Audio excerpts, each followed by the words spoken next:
BJP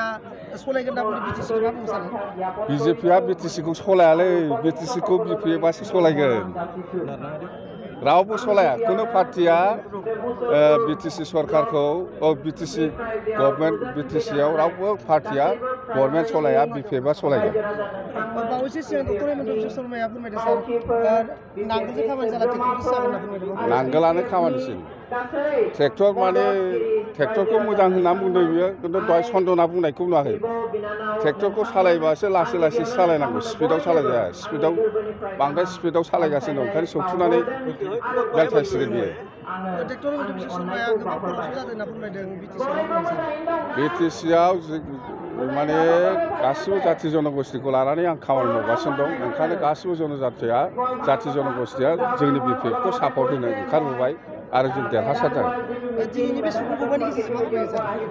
दिनैनि बे सुबुं गौमानि गेजेरजों आं बेखौनो फोरमायनो लुबैदों जे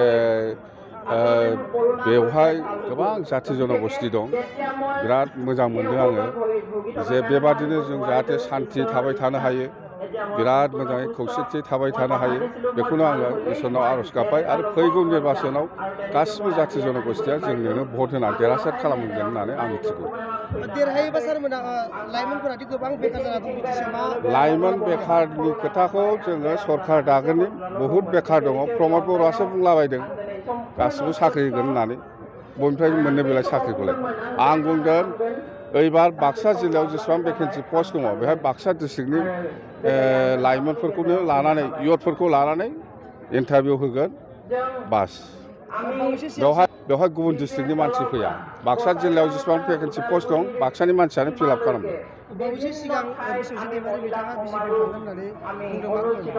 बिश्वजित दैमारिया BJP आव दाबो थाङाखै थाङोना मायो आं जेबो मिथिया थाङोब्लाथ' थांबाय आंहा बुंनांगौ जेबो गैया खिन्थु रिजिगनेसना वार्किं प्रेसिडेन्टनिफ्रायसो रिजिगनेसन होदों दाबो इमानुवेलाबो BJP आव थाङाखै बा जोंना बिश्वजित दैमारियाबो BJP आव थाङाखै दाबो BPF आवनो दं बिसोरो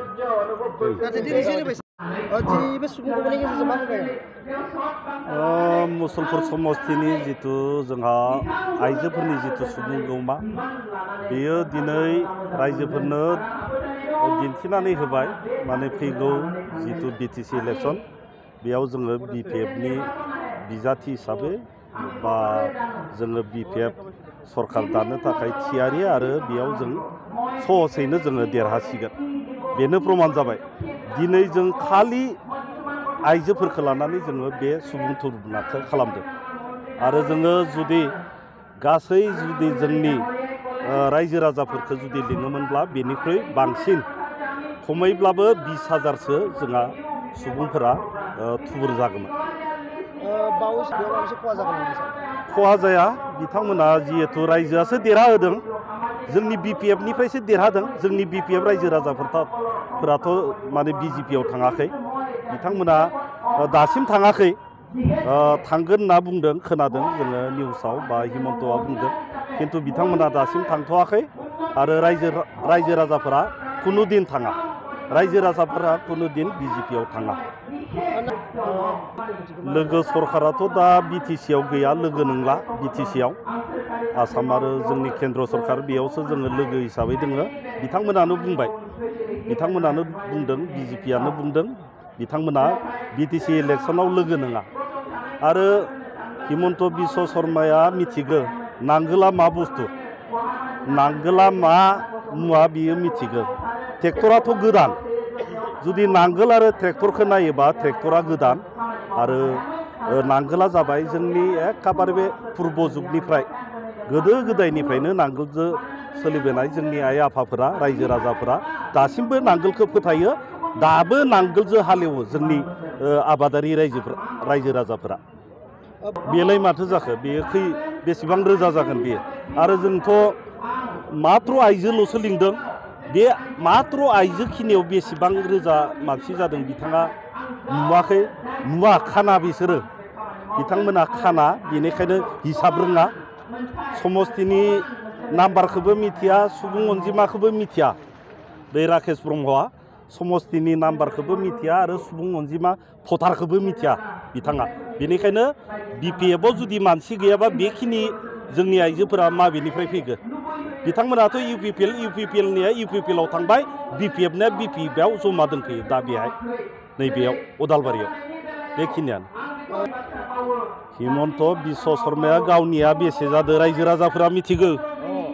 कंग्रेसनि दिनाव माबायदि कारापसन जानायनि थाखाय बिभिन्न केस सारदा लुइट बाजार जोङो पेपार मिडियायाव मोनबाय थादों। आरो नैबे एबारबा मा जायो? एबार BJP आव फैनानै बिथाङा मा जायो? रायजो राजाफोरा हमगोन, रायजो राजाफोरा हिसाब नागिरगोन। जानो हागौ बिथाङा कंग्रेसनिफ्राय BJP आव ओरैनो फैयाखै, माबा मोनसे दोङो। नङाबा दल सोलायनाया एफा बोसोर कंग्रेस खालामबाय, BJP खालामनाया एफा सहस नङा, माबा मोनसे दोङो सिङाव। बेनि थाखायनो बिथाङा BJP खालामदों। जोङो आवगाय एसे 23टा मोनगोन होननानै सानदोंमोन आङो, खिन्थु दा मोजांसिन जाबाय। दा जोङो खमैबाबो 25निफ्राय 30टानि गेजेराव मोनगोन, ओमफ्राय 30नि गेजेराव जोङो मोनगोन। समाव आङो 23ल' मोनदोंमोन आंनि हिसाबाव, खिन्थु दा नुबाय 25निफ्राय 30नि गेजेराव सहसैनो मोनगोन आरो। लाइमोना बेनो जोंनिया, लाइमोना साख्रिल' नङा, बिभिन्न टेकनिकेल लाइनाव थांनांगोन। आरो जोङो बैसो गोनांखौल' खेथि मावनो होबाय थाबाबो जानाय नङा। जोंनि लाइमोन सेंग्राफोराबो आबादाव गोसो होनांगोन। गोदान गोदान आबाद जों नुदों खायसे खायसे बिहाराव गोबां गिदिर गिदिर फरायना साख्रि लायालाबासिनो आबाद मावनायखौ जोङो नुदों, टिभिफोराव नुदों, जोङो हाइ खाथखाराव जोङो गोबांबार नुयो। दा बेनिखायनो जोंनियाबो बर' लाइमोनानो जा, BTC बासि गासै लाइमोनानो जा, जोङो टेकनिकेल लाइन बा गावनो गाव बोरै गसंथानो बिदि ट्रेनिंफोरखौ होनांगोन। आरो हटेलानो जा, बिभिन्न दखानानो जा, बा बायदिसिना जोंनि जिथु टेकनिकेल लाइन दङ, बेयाव जुदि टेकनिकेल लाइनाव जुदि हाबो बा थाङो, बिभिन्न डिपार्टमेन्टआव साख्रि मोननायाबो सुबिदा जायो। आरो बिभिन्न डिपार्टमेन्टआव जोङो डिप्ल'मा लानांगौ। अकल BA पास MA पास जाबानो जाया, जोङो गोबांथार डिप्ल'मा बेफोरखौबो जोङो टेकनिकेल लाइनखौ फरायना लानांगौ। मानोना आजिखालि डिपार्टमेन्टनि डिप्ल'मा थानायखौसो सिगां नागिरग्रोयो। बेनिखायनो जोङो बिभिन्न लाइनाव, बिभिन्न बिथिङाव जोङो डिप्ल'मा बा टेकनिकेल लाइनफोरखौ जोङो फरायना लानांगौ, BA पास MA पासनि अनगायैबो। जोङो खमैबाबो 30नि बांसिन मोनसिगोन जोङो एबार। मानोना UPPLनि मानसिया खमायनानै जोंनो खोथा होदों, बहुदआनो माने देरहाखाला होननानै बुंबाय दोङो। UPPLनि मानसियानो देरहाखाला होनना बुंबाय गावसोरनि बिजाथिखौ। आरो जिमानखिनि आवगाय जोंहा अबर'आव खालामदोंमोन बिथांमोना फ्राय फैजोब्बाय। आरो जिमानखिनि जोंहा इस्लाम धर्मीय मानसिफोर दङ, बिथांमोनाबो जोंखौ फुल्लि सापर्ट होगोन होननानै बिथांखि होबाय। आरो जों नुबाय दाख्लै हिमन्त बिश्व शर्माया 6 नभेम्बराव 6 नभेम्बराव जाखिनि खोथा बुंबाय, बेयाव रायजो राजाफोरा जोंनो खोथा होदों। हिमन्त बिश्व शर्मानि खोथायाव ओंखारबाय जोंनि अबर'नि दैदेनगिरि नब कुमार सर'निया जा खोथा बुंदोंमोन, बेनिख्रुइ बांसिन खोथाखौ दिनै हिमन्त बिश्व शर्माया बुंनो हमदों। बेनिखायनो अबर'निख्रुइ देरसिन लिडार जाना दङ हिमन्त बिश्व शर्माया, अबर'निख्रुइ देरसिन लिडार दा।